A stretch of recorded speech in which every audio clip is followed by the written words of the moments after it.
শেখ হাসিনা সরকারের সাবেক পররাষ্ট্রমন্ত্রী এবং আওয়ামী লীগের যুগ্ম সাধারণ সম্পাদক ডক্টর হাসান মাহমুদ দেড় শতকেরও বেশি সময় ধরে নানা অনিয়ম ও দুর্নীতির মাধ্যমে দেশ-বিদেশের বিপুল সম্পদের পাহাড় গড়েছেন।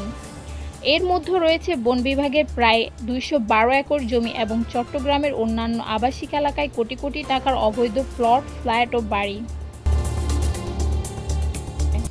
শুধু দেশেই নয়, তিনি দেশের বাহিরেও বিপুল সম্পদ গড়ে তুলেছেন। বিশেষ করে সংযুক্ত আরব আমিরাতে আজমানে বিপুল জমি কিনে বাড়ি, হোটেলসহ স্থাবর সম্পদ তৈরি করেছেন। এছাড়াও তার নামে বেনামে দেশের বিভিন্ন এলাকায় জমি ও ব্যাংকের বিপুল অর্থ রয়েছে। দুদক এবং বিআইএফইউ বর্তমানে হাসান মাহমুদের এসব অবৈধ সম্পদ ও দুর্নীতির বিষয়ে তদন্ত করছে।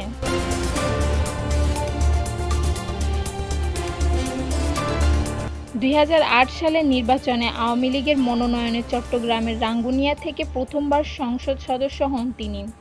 তার রাজনৈতিক ক্যারিয়ার শুরুর পর থেকে সম্পদের পরিমাণ উল্লেখযোগ্যভাবে বৃদ্ধি পেয়েছে, যা গত ১৫.৫ বছরে ৪,৬৮৩ গুণ বেড়েছে।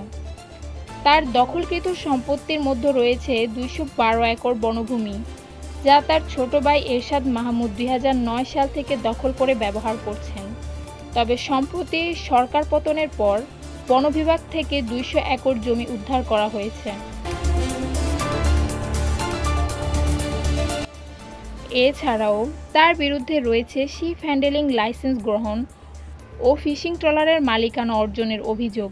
এমনকি এক ডক ইয়ার্ডের মালিক তার থেকে ৬০০ কোটি টাকার ক্ষতিপূরণ দাবি করে আইনি নোটিশ পাঠিয়েছেন। তার বিপুল সম্পত্তি কানাডা এবং ঢাকা শহরসহ দেশের বিভিন্ন জায়গায় ছড়িয়ে রয়েছে। এই বিশাল সম্পদের পাহাড় কিভাবে গড়ে উঠল তা নিয়েই চলছে তদন্ত।